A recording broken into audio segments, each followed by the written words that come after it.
Les headbets, et c'est ce qu'il va prendre. Les gars, il va prendre les headbets et la ceinture et la hype qui va derrière. Il va devenir champion du monde, champion de l'organisation. Et pourtant, face à lui, il y a un morceau qui s'appelle Pavel Paulak, qui est en 24 victoires pour seulement 4 défaites. Les gars, on tombe vraiment sur un morceau. Là, Laïd Zerouni, je pense que si on avait les codes des bookmakers, il serait pas favori sur ce combat-là. Mais j'ai regardé les combats de Pavel Paulak, je me suis bien intéressé, je me suis posé une petite heure et j'ai regardé ce que je recherchais. Notamment l'intensité dans les premiers rounds. Ce que je recherchais, c'est la réaction au striking. Et quand je vois Laïd Zerouni, comment il avance et comment il donne beaucoup, les gars, en quantité, c'est un combattant qui met beaucoup de volume et de puissance. C'est ça qui est fou avec Laïd, c'est que c'est pas genre un Max Holloway qui va toucher, toucher, toucher. Il met beaucoup de frappes significatives, mais derrière, ça tombe pas. C'est le genre de mec qui te noie.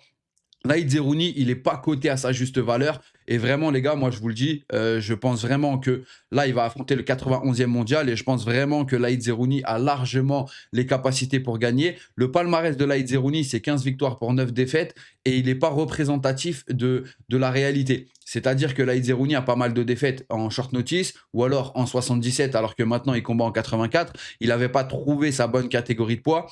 Et puis, Laïd, on a toujours l'impression qu'il n'est pas entouré. On a toujours l'impression que c'est le genre de mec, c'est la cité, il vient, il combat et il part. Alors que c'est absolument pas ça.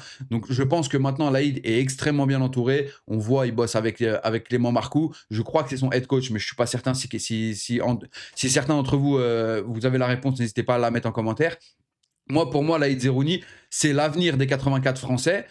Il est encore jeune, les gars. Je crois qu'il a 30 ans tout rond. C'est un 95.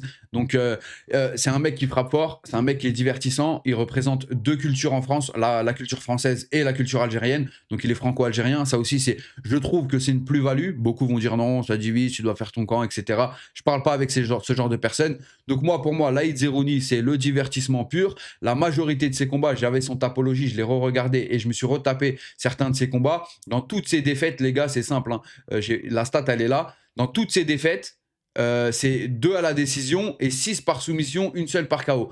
Toutes ses victoires, c'est 6 victoires par KO, 8 victoires par soumission et une victoire à la décision. Donc quand il rentre dans la cage, il est là pour éteindre. Il n'est pas là pour discuter, il n'est pas là pour avoir l'avis des juges, il n'est pas là pour avoir un game plan qui mène à une stratégie de domination sur du long terme. Il est là pour t'éteindre. Il arrive, je prends mes headbets, je veux mon bonus, je veux la ceinture. Et voilà, il montre énormément d'ambition. Il s'est exprimé chez RMC Sport et il a dit qu'il n'était absolument pas intéressé pour rentrer au Dana White Contenders. Par contre, il ne ferme pas la porte à l'UFC. Il a dit là, je vais prendre la ceinture. Enfin, du moins, c'est l'objectif. Et ensuite, on pourra voir s'il est capable de rentrer ou signer dans une autre organisation avec un contrat qui l'intéresse. Parce que quand tu as 15 plus 9 combats, tu n'as pas forcément envie de démarrer à 4000 plus 4000 au Dana White Contenders, une soirée à Las Vegas où Dana White il va être là, il va te dire comme il a fait à Hélène Boifia, pardon, non, retourne à l'entraînement et tu reviendras plus tard. Franchement, je peux comprendre quand tu as un certain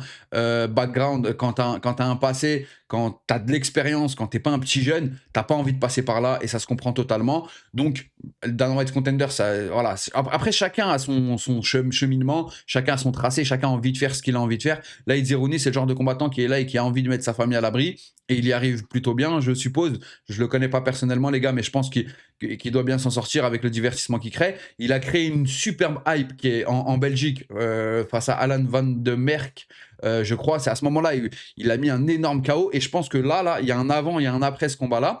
Le combat d'après, ils lui ont mis un champion olympique de lutte. Tout le monde s'est dit, ah, peut-être que ça va être un petit peu compliqué parce que Laïd a tendance à être un excellent striker, mais les gars, on a oublié tout ce qu'il avait fait. Les 8 soumissions, c'était avant. Donc, on a oublié ce qu'il avait fait. Il a éteint la lumière premier round. Pavel Polak, c'est un mec qui est extrêmement timide sur les premiers rounds. Il est extrêmement timide quand il se prend des coups. Il a tendance à surréagir.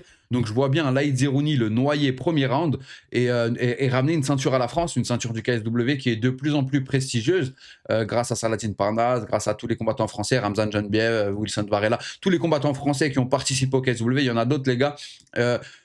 Ça devient de plus en plus prestigieux. Je ne sais pas si c'est à la hauteur de l'ARES ou un petit peu au-dessus. Je pense que c'est un petit peu au-dessus quand même dans la tête des gens.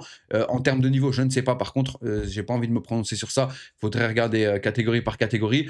Bref, on va terminer cette vidéo en disant qu'on est à fond derrière Laïd Zerouni. On va regarder le combat. On va pas le manquer. C'est dans 4 ou 5 jours. Ça va dépendre de quand est-ce que je poste la vidéo, les gars. Il faut s'attendre à un énorme spectacle. Le mec qui prend en face, c'est un vrai morceau. 24 victoires, 4 défaites, 91e mondial. Il est le champion de la catégorie. Donc, bref, Laïd, là, pour le coup, s'il gagne, c'est une énorme performance. Même d'ailleurs, dans n'importe quel de ses combats, quand vous gagnez, les gars, c'est toujours une excellente performance.